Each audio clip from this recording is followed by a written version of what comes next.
Olá, amigo. Hoje quero falar sobre a função loadness. Essa função tem em muitos equipamentos, na grande maioria, e eu acabo muitas vezes fazendo vídeo criticando o uso dela, mas eu não quero ser mal entendido. Então, a função loadness é para ser usada. Quem precisa dela para conseguir escutar o seu sistema, as suas caixas, tem que usar, não tem saída. Tá? Eu quero então falar a respeito essa ideia do loadness. É uma ideia trazida do estudo do ouvido humano, que há muito tempo atrás foi levantado curvas de audição de uma amostra grande de pessoas, e se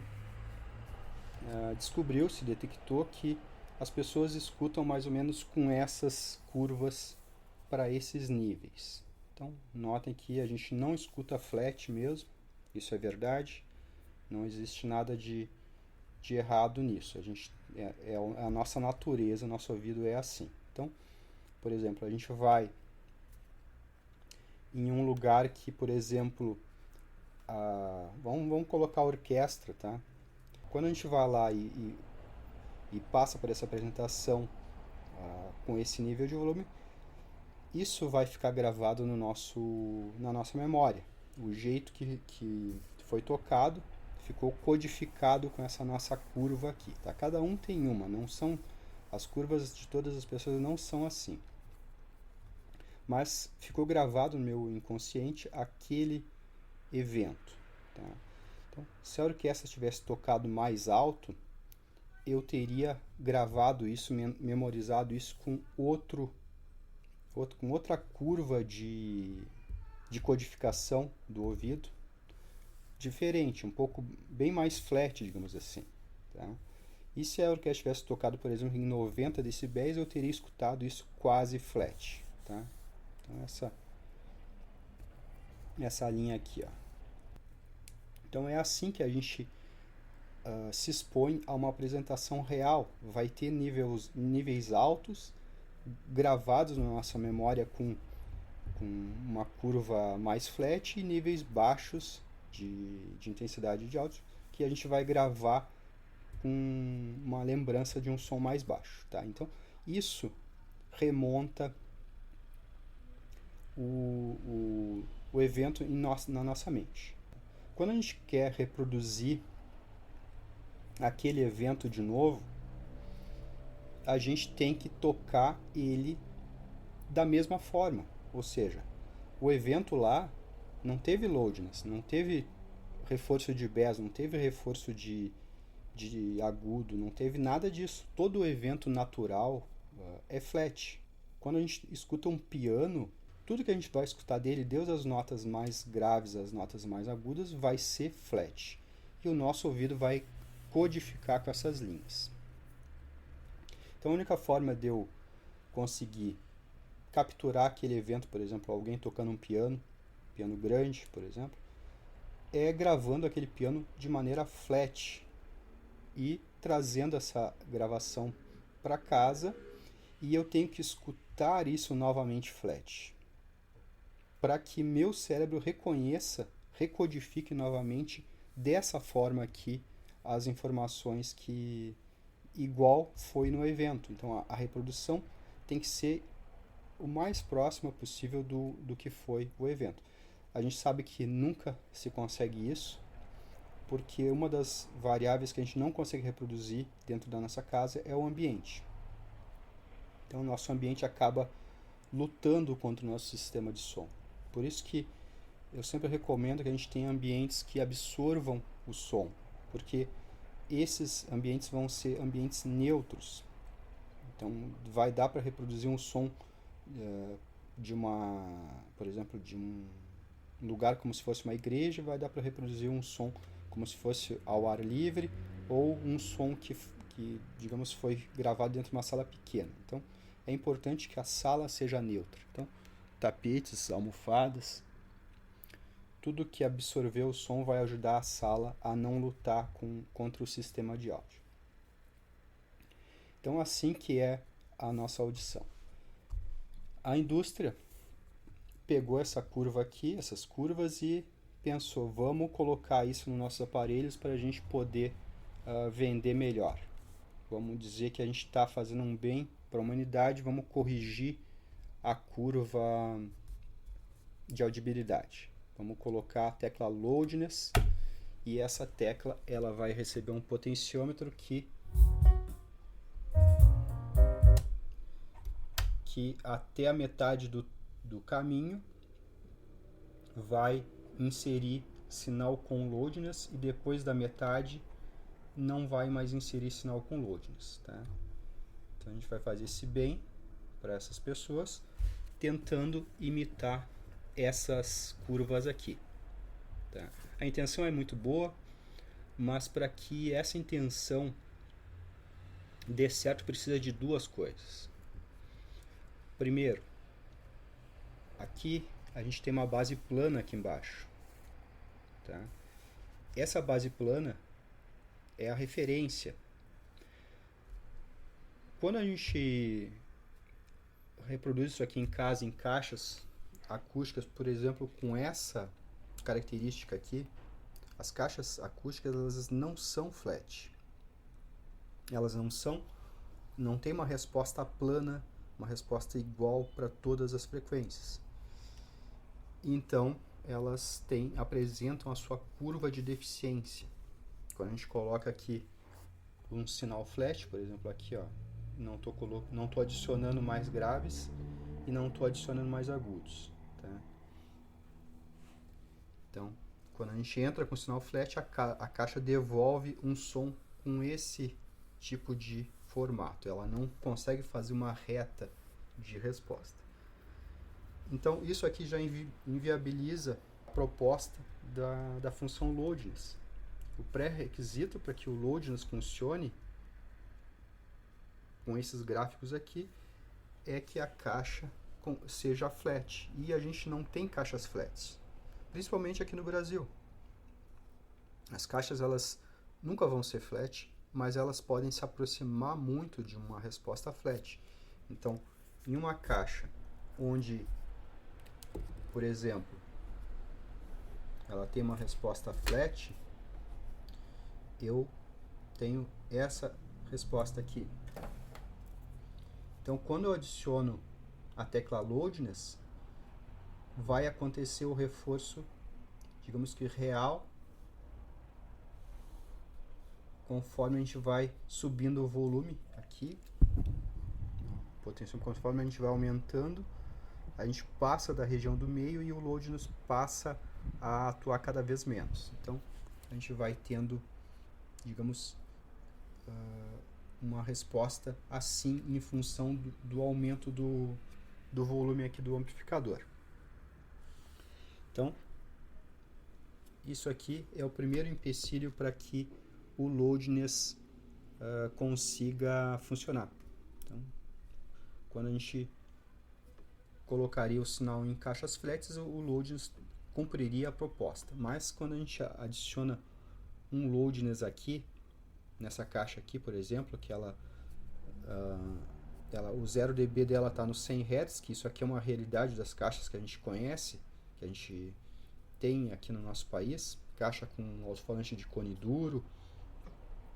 A resposta de graves é muito, muito deficiente. Então, vai ver aí caixas com alto-falante de 15 polegadas, elas realmente só começam a reproduzir bem depois dos 100 Hz.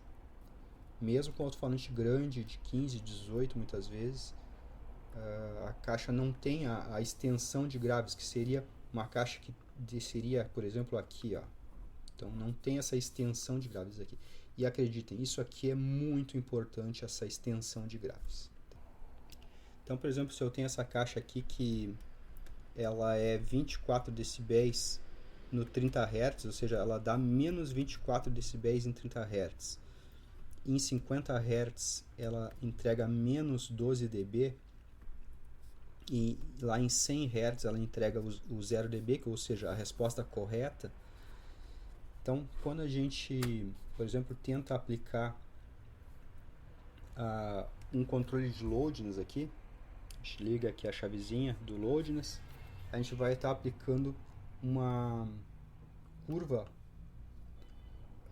com esse formato aqui, mais ou menos assim, que a gente sabe que pelas medições que eu fiz, eu já levantei a curva de resposta do loadness de vários equipamentos. Então a gente sabe que é uns 6 dB, 8 dB, 9 dB de ganho. Tá? Então, vou fazer aqui mais ou menos alguma coisa nesse sentido aqui. Mais ou menos isso. Tá? Então, aqui é a correção que o controle loadness faz. Então, quando eu faço aqui a soma dos pontos, o que vai acontecer? Aqui o 100 Hz ele vai ganhar esse reforço aqui, tá? Então, como ele estava em 0 dB, ele vai ganhar esse reforço aqui, ele vai ficar nessa amplitude, ele vai ganhar mais esse tanto de dB aqui, por exemplo 3 dB, que não precisava porque já estava em 0 dB. Por exemplo, aqui os 50 Hz, tá? Que era deficiente, ele precisava de... Ele tem menos 12 dB em relação aqui aos 100 Hz. Ele vai ganhar, por exemplo, aqui 6 dB. Tá? Então, aqui tem menos 12 mais 6, então fica menos 6. Tá? Então, fica aqui. Aqui, por exemplo, no 30, vamos dizer que é o 9 dB. Tá? Só que o 30 está a menos 24 dB. Então, 24 dB mais 9, menos 24 dB mais 9 vai dar alguma coisa aqui embaixo, sei lá, na casa dos 13 dB, sei lá quanto que vai dar. Tem que fazer a conta. Então, vai dar alguma coisa aqui. Vai conseguir puxar o 24 dB, o menos 24 dB do 30 Hz, vai conseguir puxar 9 dB para cima. Certo? Então, vai dar alguma coisa aqui.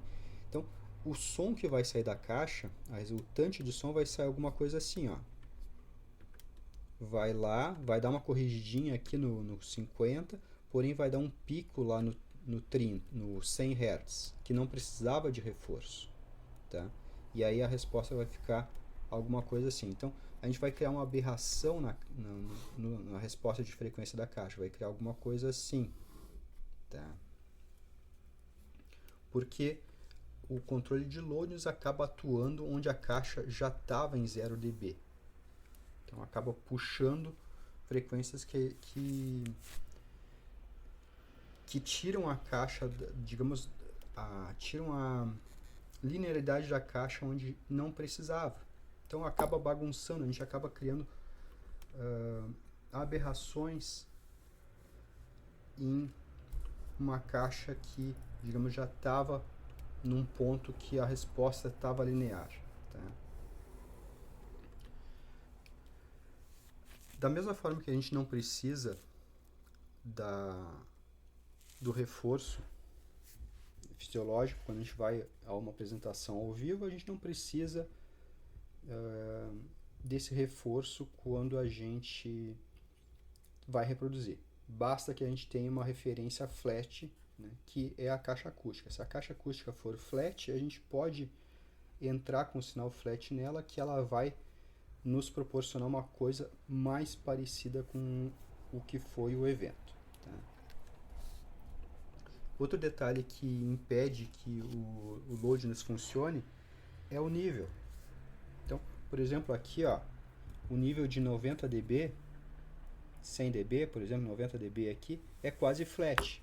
Porém, digamos que seria o ponto onde o potenciômetro estaria aqui chegando na metade. Ó, vejam lá o cursor, chegando na metade. Então, aí para de atuar o loadness.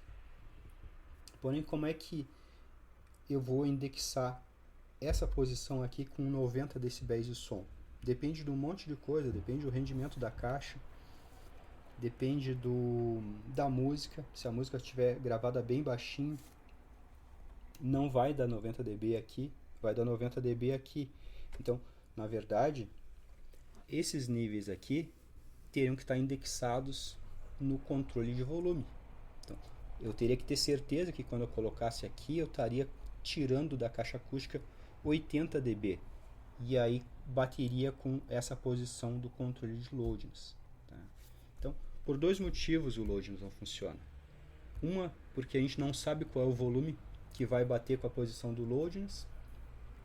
E outra, que o loadings só funcionaria com caixas realmente flat. Então a indústria pegou isso aqui e disse, olha, vocês precisam do loadings, a gente vai colocar aqui, vai cobrar mais caro e vocês vão pagar por isso. Tá? Então, o que acontece? Esse controle aqui mascara, ou seja, ou salva caixas que não dariam para usar, caixas que não estariam em nível de uso. Ele consegue, digamos que, salvar a caixa e fazer com que a caixa possa ter alguma condição de ser escutada. Então, existem caixas que não precisam do loadings. Essas são as que se aproximam do flat, onde a gente nem consegue ligar a tecla loadings aí, porque ela já tem a resposta. Então eu quero mostrar aqui, quero fazer uma demonstração sonora. Eu vou ligar e desligar o loadings. Essas caixas aqui que eu vou usar, elas se aproximam de flat, elas têm uma resposta, digamos que plana, a partir de uma frequência bem baixa.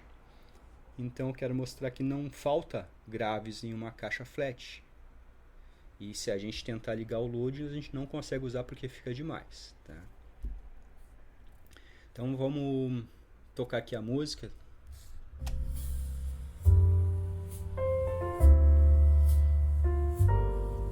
Deixa eu passar de música aqui.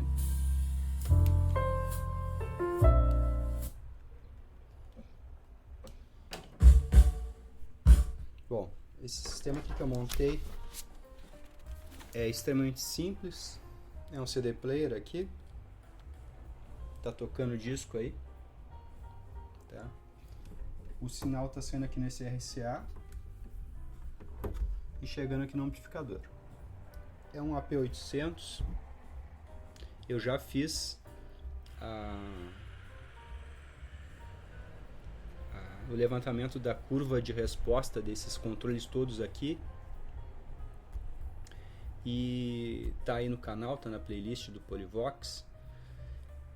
Então, quem quiser conhecer a curva de resposta do loading desse aparelho, olhe lá. Tá? Então eu quero mostrar aqui sistema super simples, porém as caixas são, digamos que, suficientemente flat.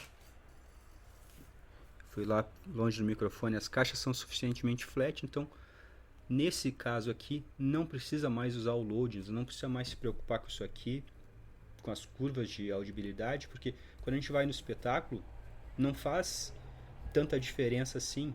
O espetáculo, se eles tocarem bem baixinho, a gente escuta com mais facilidade os médios, mas isso não estraga a apresentação. A vida real não tem loadings, a gente escuta tudo com isso aqui. Então isso aqui é a nossa curva de codificação. E quando a gente escutar as coisas reproduzidas dessa forma, sem artifícios, a gente vai ter a noção mais precisa de estar escutando um som natural, um som mais perto do que foi o evento. A voz humana, inclusive, qualquer coisa. A gente não precisa reforçar, corrigir a curva fisiológica, porque a natureza do nosso ouvido é escutar dessa forma. Quando a gente escuta baixo, a gente escuta de um jeito, e quando a gente escuta alto, é do outro jeito. Então a gente não tem que trapacear com o nosso ouvido. Tá? Mas para isso precisa de caixa boa e um ambiente bom, um ambiente que seja, digamos, mais absorvente do que refletor. Vamos lá.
Então, na caixa aqui tem a resposta flat. Se a gente coloca loudness ou tenta colocar reforço de grave e agudo, o som estraga, fica demais, tá? É isso que eu tento mostrar, porque o consenso é que a gente precisa do reforço fisiológico, né? O consenso é que a gente precisa ter o grave e o agudo no máximo, porque senão o som fica sem graça, mas não é verdade. O som fica sem graça quando a caixa é deficiente. Se a caixa tiver um mínimo de resposta de frequência de extensão de graves e de linearidade de agudos, e que esteja bem balanceado os graves, os médios, os agudos, o som vai ficar bom sem precisar dos controles tonais. Se a gente foi enganado a achar que precisava corrigir a fisiologia do nosso ouvido, isso é mentira. A gente não precisa corrigir, a gente precisa ter caixas boas, tá? E um ambiente bom. Tendo isso, esquece a curva aqui do Felcher, tá? Não precisamos disso aqui, a gente não precisa corrigir nada. Eu tenho graves e agudos aqui com som bem baixinho. O nosso ouvido não é uma máquina de destruir o som por causa dessas curvas aqui, tá? Isso aqui é a nossa natureza. A gente não tem que corrigir isso aqui, não tem que cheatar, não tem que trapacear o nosso ouvido, né? Digamos, aqui eu tô criando uma sensação que eu tô escutando, eu tô, digamos, enganando meu ouvido, dizendo para ele que eu tô escutando um som de 40 decibel com a curva do 90, tá? Então é isso que eu tô fazendo, eu tô enganando meu ouvido aqui, mas não precisa. Vejam que ficou demais, ó. Tá até tremendo os CDs ali em cima da caixa. Tá, fica demais. Então, o som fica bom aqui, ó, na caixa boa. O som fica bom quando tudo tá no flat. Então, caixas deficientes pedem equalizador, pede tonal, pede o loudness. Então é isso, é essa a diferença. A gente tem que parar de querer corrigir o sinal, porque não é o sinal que está com problema, é a caixa acústica que não responde corretamente. Então, a caixa acústica não respondendo bem e mais essas curvas aqui é um desastre, tá? Agora, a caixa acústica respondendo corretamente e essas curvas aqui, a gente consegue o som real, o som natural, tá? Deixa mais um pouquinho tocar aqui.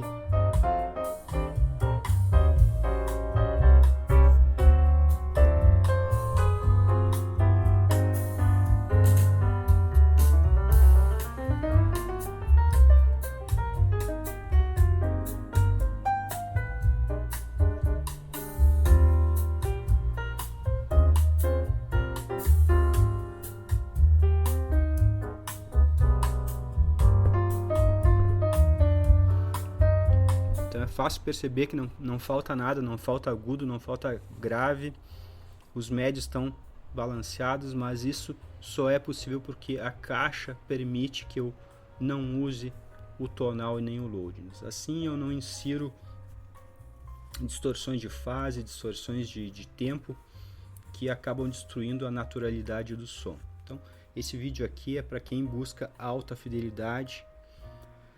Alta fidelidade só se consegue com ambiente bom e caixas boas, tá? Não precisa ter controle tonal para nada.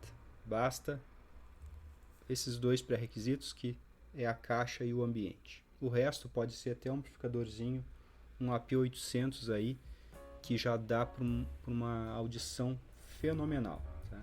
Não estou dizendo que ele é o melhor amplificador do mundo, mas com esse tipo de aparelho e caixas boas e um ambiente bom, já se consegue um resultado fantástico que muita gente que tem aparelhos muito melhores não consegue. porque a sala é refletora, porque a caixa acústica não tem linearidade suficiente para a gente conseguir usar com o sinal flat.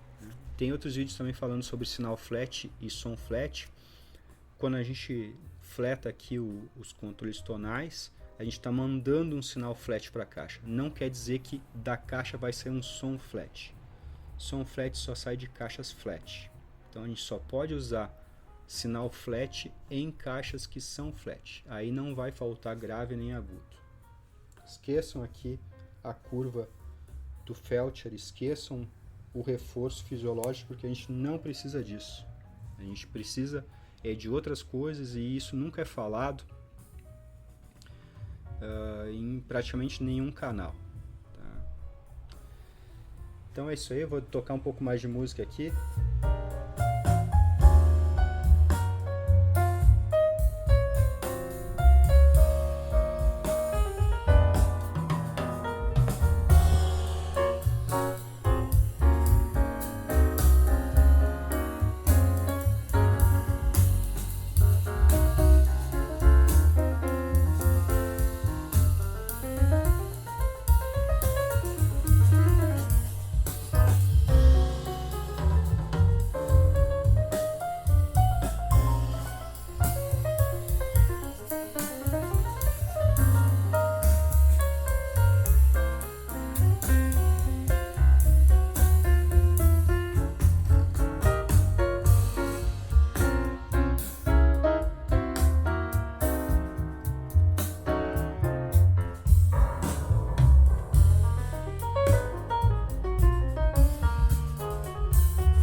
Então, finalizando o vídeo aqui, um abraço aí.